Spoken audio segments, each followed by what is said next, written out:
And we're back. Welcome back and happy Tuesday. Today, we will switch gears and begin our deep dive in the last of the layers we will cover this semester, namely the link layer, as well as local area network. Now, this is going to be a short module because ahead of this, to synchronize the live WebEx with our pre-recorded YouTube, we're going to front load this module with the balance of the control plane, which is covering the SDN control plane module. So our goals with the link layer is to look at the principles behind it, some of its services, what it's responsible for, the addressing scheme, as well as implementation details at a high level of various link layer technologies. There's a typo here. We will cover error detection and correction to some degree, but not to a full treatment. You could spend a graduate degree just on the link layer. All right, so why don't we get started? So the link layer consists of hosts, and the link layer corresponds to the edges or the links between those hosts. And each one of these links is a communication channel, and the unit of transfer of a packet when we refer to the link layer is called a frame. A link layer device is a so-called layer 2 device, and when we refer to layer 2 devices specifically, we're talking about switches, and we will talk about switches in great detail as part of our treatment for the Chapter 6 material. And so what is the responsibility of the link layer? It's responsible for transferring, it wraps up and encapsulates a datagram from the network layer above, and it transfers it from one node to another node that are direct neighbors. They share an edge or they share a link. Now, of course, that link can be implemented as copper wire, twisted pair. It can be fiber optic strand in the case of fiber optic communication.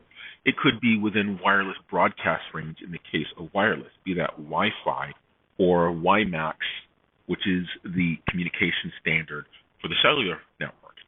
And so the link layer is responsible for so-called framing, the encapsulation of the datagram from the network layer and the encoding of that in a form to be sent between two adjacent nodes, i.e. neighbors, on the same link for communication. And so a datagram is transferred over different links using different protocols. For example, when you send an email, that might go over a copper wire from your house to your service provider. It might go over fiber optic between different routers in your service provider's network. And then once that goes from the service provider, maybe it goes up to a satellite wirelessly, back down terrestrially wirelessly to another fiber optic link, and then ultimately to a Wi-Fi hotspot wirelessly to your friend with whom you're exchanging email or video. And so each link that a datagram traverses might be sent from one adjacent neighbor to another on the endpoints of that link using different protocols. And so the predominant standard, whether it's wired or wireless, is Ethernet. And so Ethernet has a name. It's called protocol number 802.11. And you can actually look up this protocol standard if you were to enterprise to implement an Ethernet compliant participant on an Ethernet network, be that wired or wireless. And so each link protocol can therefore provide different services, and they may not be reliable, or they could be reliable. And most links these days, link layer protocols, provide the types of services exactly of the sort that we talked about when we went into reliable data transport for the transport layer.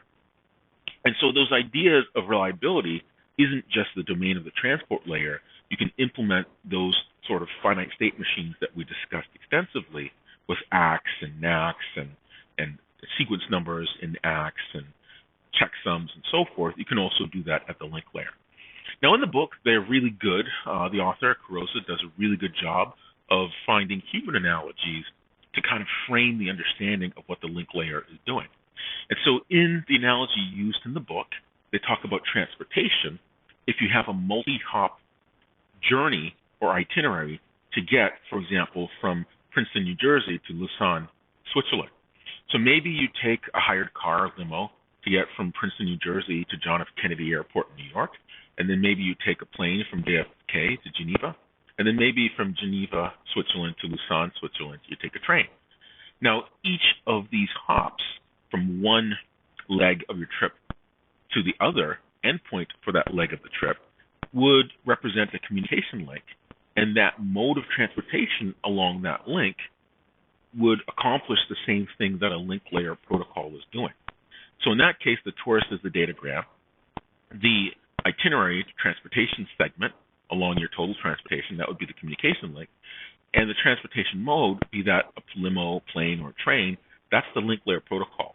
It has its own way of getting that torus along that particular link between two of those waypoints along the itinerary. And so the travel agent then that determines the sequence of links that you traverse would be your routing algorithm, but the link layer protocol is responsible for getting that payload, that datagram, that frame, from one node along a link to another node along that link.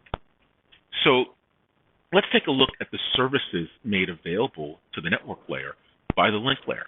We have framing and link access. And so what that framing involves is taking the datagram, what we call the packet, at the network layer, and encapsulating it, including other header information that's meaningful to link layers on all of the nodes on the network. And it also adds some trailer information, stuff that comes after the payload. It also handles channel access if it's a shared medium, and things like the airwaves for Wi-Fi is a shared medium. Also Ethernet, it's a broadcast shared medium among all of the nodes that are connected through a switch to that twisted pair conductor. And so one of the things needed by this link layer then is a way to identify each of these nodes that share a communication medium. And this is called the Media Access Control, or MAC address. Now, this MAC address is meaningful to link layers, and it's used in the frame headers to identify the source for that frame, as well as the destination for that frame. And again, it's important to stress that this is only meaningful for all of those hosts or nodes that share a communication medium. They're in so-called broadcast radius.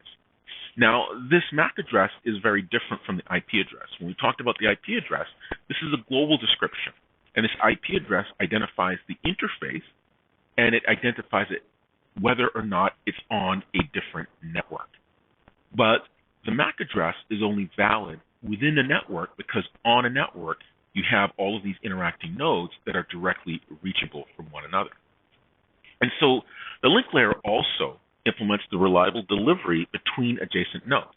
And so you're going to have some RDT types of behaviors, timeouts and resending and checking checksums and so forth happening in the link layer as well. And so some of the services afforded by link layer include flow control. And again, flow control, as a refresher, it is the modulating of the sender's send rate so that it doesn't overwhelm the buffer space available in the receiver. There's error detection. That's determining if there is error, and errors are caused by outside noise changing the signal as it's traveling in that shared medium. There's also the detection of the presence of errors on the receiver side, and that's going to signal whether or not that frame gets dropped or a resend is going to be triggered. The link layer adds some other interesting service, not just the detection of errors, but the correction. Once you detect the error, if a bit that should be a 0 bit flip to 1, then flip it back to 0. If it was a 1 bit that flipped to 0, flip it back to 1. And so the link layer does this as part of its services afforded to the datagram from the network layer. And link layers have different modes of operation, half duplex and full duplex. They're bidirectional for these communication mediums, but half duplex refers to at any particular moment in time, you can only have data flowing in one direction, from the sender to the receiver or the receiver back to the sender. Full duplex, you can have messages propagating in both directions at the same time. And so where exactly does this link layer live? Now, each host has a link layer, and when you go off and you want to attach your end system, your host, to the network, you typically buy a network interface card. Now, on most laptops that you're using, you're going to have two of them. You're going to have one for wired communication, your Ethernet jack, and then you're also going to have one that's wireless. And so each of these cards has special chipsets and I/O controllers that interface your system bus, your host, to the network. And so you have different parts of your system. You have part of the link layer that exists in memory and your CPU, implemented in the form of your network communication driver, and your link layer is in that part associated with hardware, firmware rather, and your driver, and then the network layer, transport layer, application layer sit above that. But then you also have that hardware part that's implemented in the chipset of your network card. And there, the firmware that I alluded to before exists. And firmware is nothing more than a program that runs and it's burned into hardware. And so this link layer straddles the seam between things that are software constructs in your machine and things that are hardware constructs on this network card. And this network card attaches to your system bus, providing that ability to do the framing, to do the reliability, as well as to ultimately get these 0 bits and 1 bits into signal energy form to get to the physical layer and ultimately on and off of a particular device. And so this link layer is a combination of both hardware, software, and firmware. So let's take a look at adapters communicating. We have our sender on the left, sending adapter, and then we have our receiving adapter on the right. So what happens on the sending side? Well, you get your datagram from the network layer, and it's encapsulated within a frame, and then the link layer on the sender side adds some header information, including the error checking, flow control, etc. All those reliability things as well. So then it pushes it off to its physical layer down below, and that physical layer takes those 0 bits and 1 bits for the frame, and it encodes it into signal energy and sends it across the physical medium. Now, of course, this would be frequencies of electricity if it were twisted pair copper wire. It would be pulses of laser light at different frequencies if it were fiber optic, and it would be RF radio frequency communications, electromagnetic fields and different frequencies propagated through the airwaves to and from the antennas if it were Wi-Fi or wireless. And so then this signal energy is picked up by the physical layer on the receiving host, and then it checks the signal energy, converts it from that signal energy to zeros and ones, reconstructing the frame, and sends it to the link layer on the receiving host. So this receiving host, its network card, once it gets this frame, it checks it for errors, engages in its reliability parts of its side or agreement of the reliable data transport, and does some flow control, etc. So then once it gets that frame and everything is good, it extracts the payload, which is the datagram, and sends it to the network layer above on the receiving side. Ultimately, network layer sends it to the transport layer sends it to the application layer, and the application layer application gets that as the message data it's expecting. And so let's take a look at this error detection and correction. And so error detection and correction correspond to a number of extra bits, and they're redundant, and these extra bits are purposed with encoding certain pieces of information about the data that is used as the basis of either detecting errors or correcting errors. And so we have some data, let's call that D in the book, called D, and that data is that particular part of the frame that you want to protect by error checking. Now, of course, that protected data is going to include header information. Now, of course, no error detection is 100% reliable. Why? Because it would take too many bits to do that. A protocol may miss some errors, but it rarely does because errors are typically what are called bursty. If you, for example, turn on a hairdryer while you're sending signals down a wire, you're going to have a large sequence of bits within that datagram that are going to get corrupted. And so the larger an error detection correction field is, the better or more fine-grained the resolution is on being able to check bit errors, even 1 bit at a time. Now, of course, you can't check errors 1 bit at a time because it's going to make your error detection and correction bits way too big, and you're going to end up sending a lot more frame information than you need to pay for the very small amount of payload, which is impacting your good put or your end-to-end throughput. And so here we have our datagram coming from the network layer above on the left-hand side, and we have D many data bits, and that's our field we're calling big D. And so we tack onto that a suffix, and that's your error detection and correction bits. And so you take that frame and you send it across that link through your physical layer on the sender side, and that link is prone to errors. And so it comes out in some alternate form where that field, that protected data, we'll call it D prime because it could be an adulterated version of D, and then our error detection and correction bits could also be adulterated. So now we employ some check using that EDC field against that protected data, and if it is unadulterated or it has not been modified as deemed by this algorithm, it goes ahead and propagates that datagram up to the network layer on the receiver side. Otherwise, it flags that an error has been detected. So let's take a look at one method. One method of detecting errors is a so-called parity bit. And so parity represents the count of the number of 1 bits within some array of bits. And so what you're looking for with parity is the count of the 1 bits. It should be even. And if that count of bits is parity, is even, you set your parity bit to a 0. And if your count of 1 bits in your data is odd, you set that parity to 1. It's called even parity versus odd parity.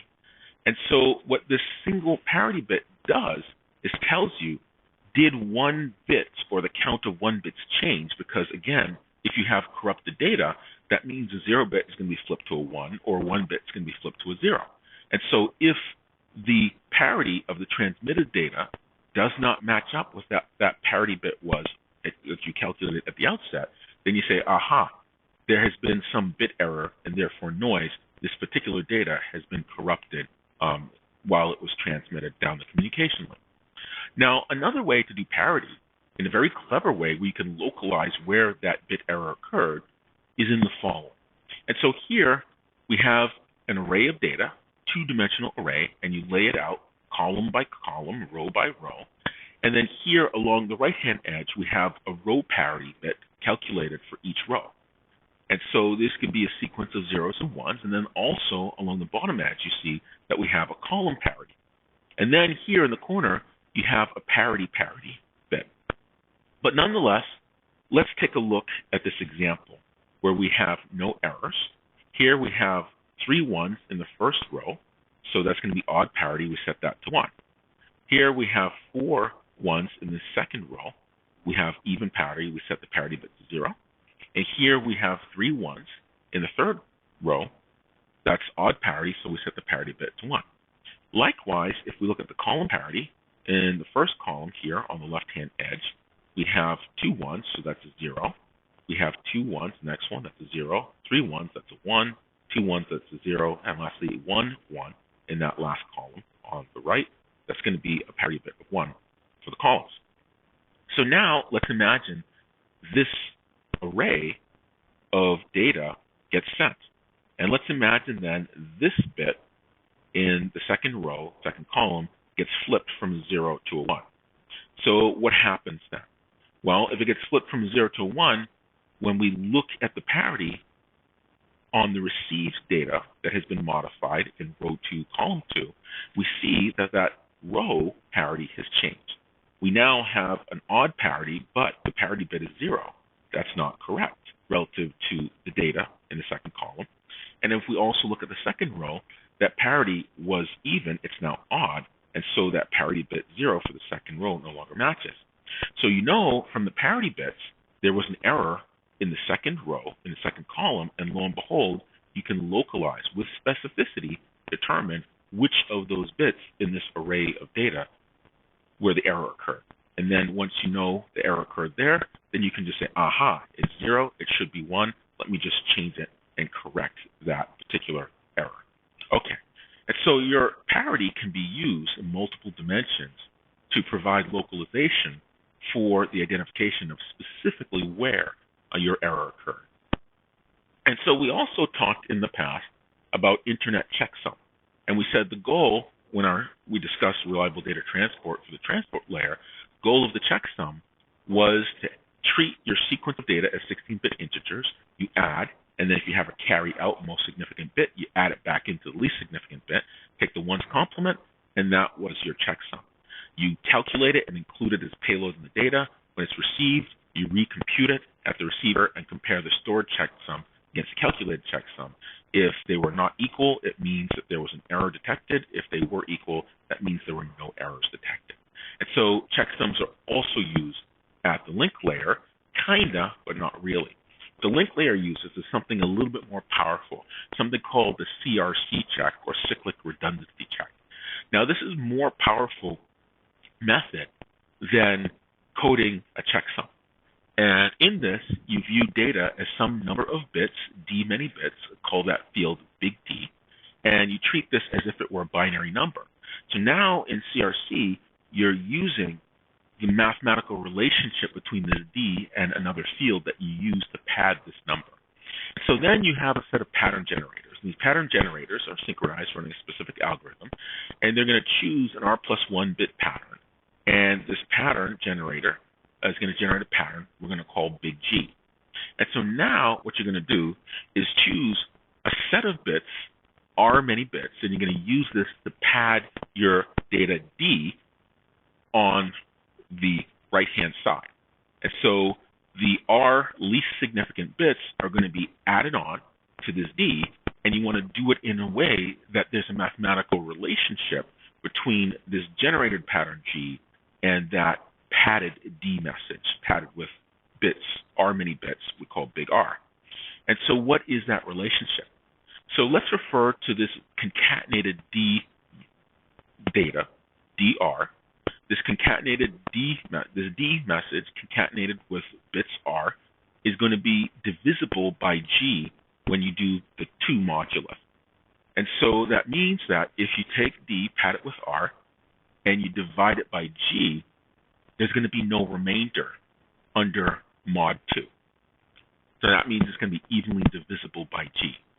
So the receiver, because they're running these pattern generators, and it's the same algorithm for running the generator, the receiver to which you send, you the sender, a frame of information, it already knows what G is, this generated pattern.